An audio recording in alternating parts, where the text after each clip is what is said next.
Welcome back to 1 TV news Telugu. మొన్న release అయిన రాజాసాబ్ సినిమాకు కనీసం యావరేజ్ అనే టాక్ కూడా రాలేదు.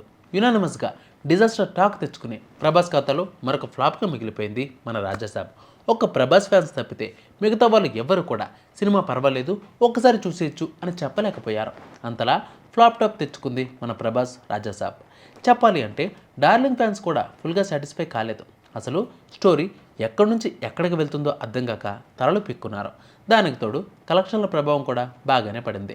తొలి రోజు డిజాస్టర్ టాక్ వచ్చినా సరే ప్రీమియర్స్తో కలిసి 112 కోట్ల వరకు గ్రాస్ కొట్టేసింది. సెకండ్ రోజు మాత్రం దారుణంగా కలెక్షన్లు పడిపోయాయి.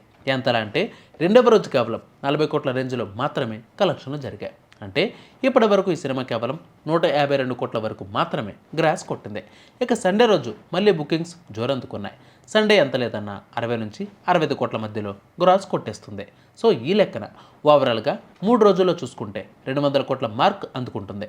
అంటే ఈ 100 కోట్ల వరకు షేర్ కలెక్షన్లు కొట్టే అవకాశం ఉంది. ఇక రాజాసాబ్ సినిమాకు ఓవరాల్గా 230 కోట్ల వరకు బిజినెస్ జరిగింది. ఈ లెక్కన మరొక 130 కోట్లకు పైగా షేర్ రావాల్సి ఉంది. అయితే కలెక్షన్లు ఎలా ఉన్నా కానీ రాజాసాబ్ సినిమా మాత్రం అప్పుడే లాభాల బాట పట్టింది. అది ఎలా అంటే ఈ సినిమాకు అయిన మొత్తం ఖర్చు 400 కోట్లు. ఇది అందరికీ తెలిసిందే. అయితే ఈ సినిమాకు ఓటీటీ డీల్ 160 కోట్ల వరకు లాక్ అయింది. శాటిలైట్, ఆడియో రేట్స్ ఇలా అన్ని రేట్స్ కలుపుకుని మరొక 180 కోట్ల వరకు వచ్చేసాయి. సో మొత్తంగా నాన్ థియేటికల్ రేట్స్ రూపంలో ఆల్రెడీ నిర్మాతలకు 340 కోట్లు వచ్చేసాయి.